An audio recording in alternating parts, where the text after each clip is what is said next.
this market could be improved by a lot more signage into the market, because a lot of people who live in York, they're completely oblivious to this market existing, because we seem to be quite hidden even though we're only behind the shambles. Things that the supermarket now sell, people used to sell on the market, and that's what sort of killed off, I think, you know, the market traders. People need to be selling something very different to what you can get in supermarkets to make it work.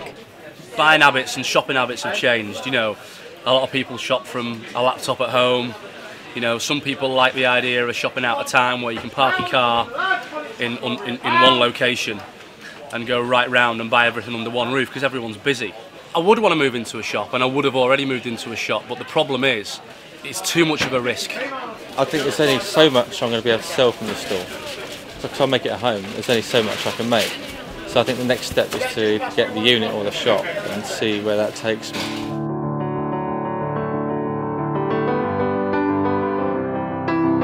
York has a rich history of trade and enterprise, but we have low start-up numbers of businesses. We've also got a rich mixture of leisure, social and retail. Retail is a very important part of this mix. Our vision is to have an assisted start-up programme to enable entrepreneurs to test their product in a supported and controlled climate on the markets of York before moving into a more permanent business premises. After all, Marks & Spencer's and Morrison's started out in markets right here in Yorkshire, and look at them now.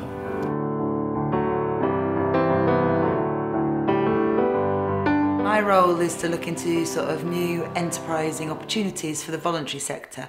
So one thing we're doing is looking at a pop-up shop, taking over a vacant shop and sharing the expense between 11 social enterprises. And we hope that this model of the pop-up shop will allow people to move on to the next stage and trial trading through a shop front. We're living in a society where caring and compassion and people doing things for it because it's good is dying out, and we're trying to reverse that. There's a need for something like this also to get trade back into the city, and for people like ourselves that thinks that things are done not purely for profit but for the benefit of society and the benefit of the people that work there. We have the partnership, the vision, the infrastructure, the talent in our people and the will, and we're ready to go. But what we don't have is the funding to kickstart the project. Our bid has the support of City of York Council, city centre businesses, city stakeholders, business organisations and the people of York. Give York an opportunity to lead and set a template for others to follow.